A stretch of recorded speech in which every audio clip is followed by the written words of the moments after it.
This is the MaxPreps Rivalry Series, presented by the Army National Guard. Well, this game will be the 107th meeting, I believe. It's a tradition that goes back, obviously, over 100 years. Every game has been played at Lafayette College over in Easton, Pennsylvania, which has a beautiful facility.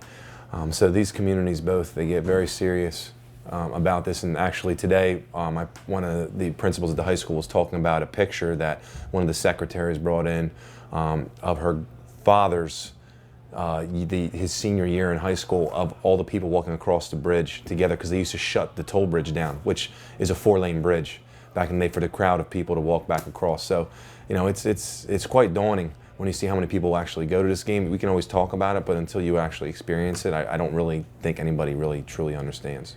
It means a lot. It means almost everything to the town. It's what they look for year-round. They wait for it year-round. It's pretty much when we start our season off, it's usually we want to beat Easton. We don't care if we win the states as much in New Jersey or something. It's beat Easton, basically. It's the biggest thing, and that's what the kids work for, strive for. I just think when you have a community that's divided by a river, which is what Easton and Phillipsburg is, and you just develop that type of sibling rivalry. I don't know how else to explain it. And it's not as if, of course, there's some bad blood at some points, but you have family members from here that move over across the river. I actually live across the river on the eastern side, and you still always keep your hometown ties. And it's just something that people can always have and they talk about, and their families are just so connected with it. It's very exciting because it's an event that we can get out to, get to interact with the public, and you'll notice that in the hallways they're very decorated. And so a lot of the students are very excited for this. This is something they look forward to all year. And I get to see a great game. It's just the two towns, a bridge divides Easton and Phillipsburg, and it's just the way it always was. And starting since 1905, it's just been always back and forth like that. It's just been a constant thing. I even played it myself, and it just means it's just a way of life. It was so, for me to see my son play was great. For him, and he won. I lost my senior year, and it's one thing you never forget. It's one thing you really never forget. And when he won it, I almost went through him a little bit winning it. That he won it. But it was a neat thing.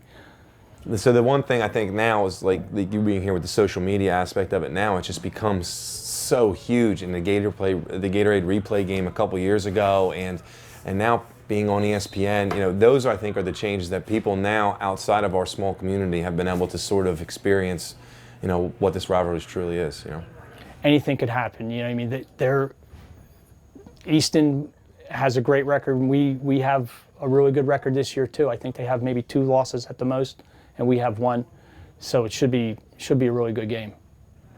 It's just incredibly intense. I don't know. Every year I feel as though my head is about to explode and I'm going to pass out at some point during that game, because you just get so emotional, and but you're the one who's got to make sure he keeps his composure so the kids see that. And I think that's the one thing we always try to tell them, that don't let the game get bigger than what it truly is on that day. And it is still 11 on 11.